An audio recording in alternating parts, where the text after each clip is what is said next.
Assalamualaikum warahmatullahi wabarakatuh. Kami dari kelompok 5 membaca kritis Pendidikan Bahasa dan Sastra Indonesia kelas A tahun 2021 yang beranggotakan saya sendiri yaitu Dito Jatiwaseso dengan NPM 2113041061. Assalamualaikum warahmatullahi wabarakatuh.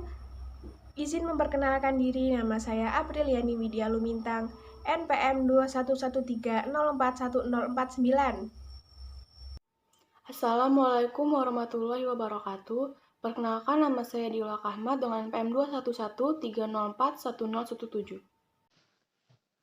Assalamualaikum warahmatullahi wabarakatuh. Perkenalkan, nama saya Muhammad Naufal Anajar dengan nomor NPM 2113041003.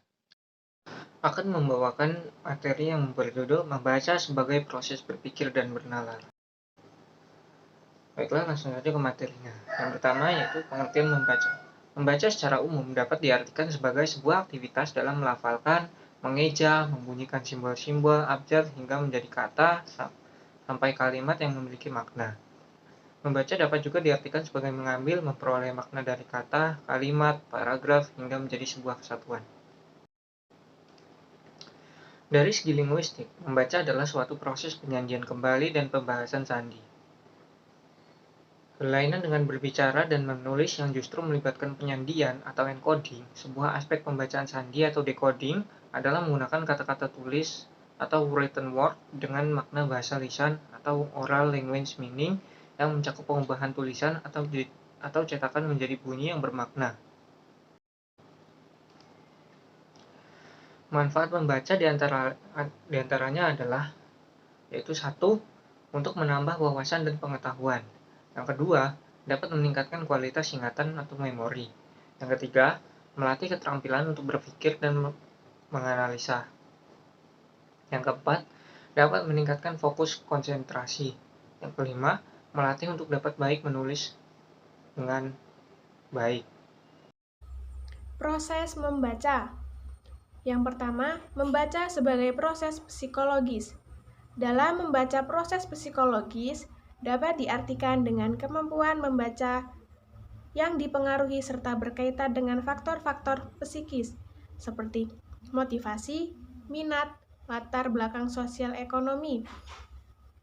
Kemudian yang kedua, membaca sebagai proses sensoris. Ketika kita melakukan kegiatan membaca, itu adalah sebuah proses sensoris karena dimulai dengan cara melihat dengan menggunakan panca indera lewat mata. Selanjutnya yang ketiga, ada membaca sebagai proses perseptual, yaitu proses sensori sebuah persepsi dimulai dengan melihat, merasakan, mendengar, mencium, atau meraba. Namun, dalam proses membaca ini cukup diperhatikan adalah melihat dan mendengar dengan kesadaran akan rangsangan visual. Kemudian yang keempat, membaca sebagai proses perkembangan. Membaca pada dasarnya merupakan proses perkembangan pada seseorang. Kemudian yang selanjutnya membaca sebagai proses keterampilan berbahasa.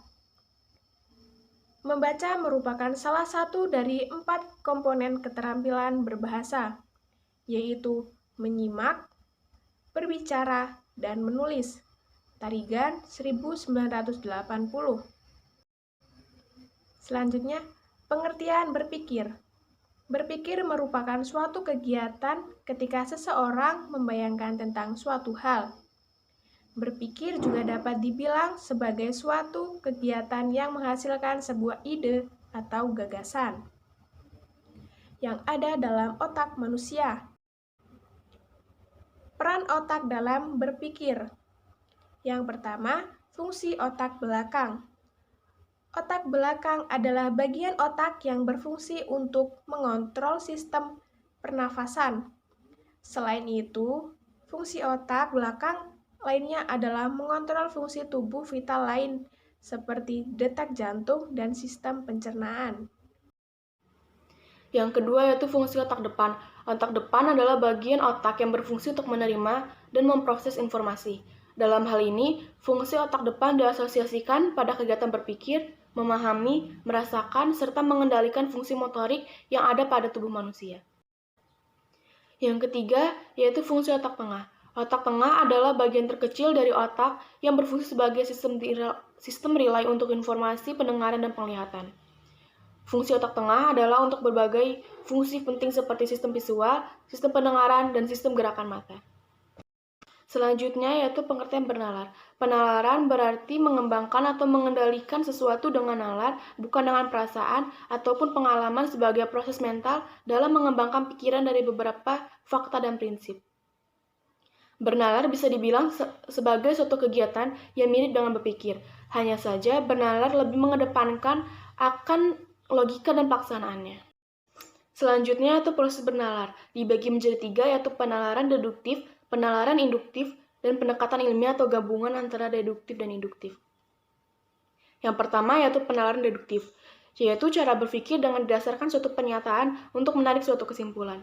Yang kedua yaitu penalaran induktif, yaitu proses penarikan kesimpulan dari kasus-kasus yang bersifat khusus menjadi kesimpulan yang bersifat umum. Yang ketiga yaitu pendekatan ilmiah, yaitu gabungan antara penalaran deduktif dan penalaran induktif. Dalam hal ini harus disertai dengan sebuah hipotesis. Materi selanjutnya adalah alasan mengapa membaca disebut proses berpikir dan bernalar. Dalam prosesnya, kegiatan membaca ini juga tidak lagi pasif, melainkan sebagai proses aktif. Dengan demikian, dalam tataran yang tinggi, membaca bukan hanya sekedar memahami lambang bahasa tulis belakang, melainkan pula berusaha memahami, menerima, menolak, membandingkan, dan meyakini pendapat-pendapat yang dikemukakan oleh si pengarang. Oleh karena itu, Thorndike mengatakan bahwa proses membaca itu tak ubahnya dengan proses ketika seseorang sedang berpikir atau bernalar. Selanjutnya adalah keterkaitan membaca dan berpikir. Minat membaca merupakan salah satu faktor yang penting yang dapat mempengaruhi hasil belajar. Karena seseorang akan lebih mampu mengembangkan pikirannya ketika membaca dan mampu mengambil sebuah informasi ketika berpikir. Selanjutnya, keterkaitan membaca dan berpikir. Seperti berdasarkan pada data yang dilansir dari UNESCO, diketahui bahwa indeks membaca masyarakat Indonesia masih sangat rendah, yaitu 0,001, yang artinya hanya 1 orang dari 1.000 orang yang melakukan kegiatan membaca.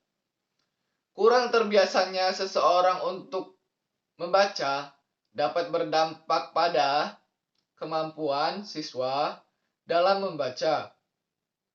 Namun, tidak diketahui secara jelas apakah kemampuan membaca ini memiliki hubungan yang kuat terhadap hasil belajar siswa. Salah satunya dalam hal kemampuan berpikir, sehingga diperlukan penyelidikan untuk mendeskripsikan hubungan antara kemampuan membaca kritis dengan kemampuan berpikirnya. Sekian dari kami akhiri. Wassalamualaikum warahmatullahi wabarakatuh.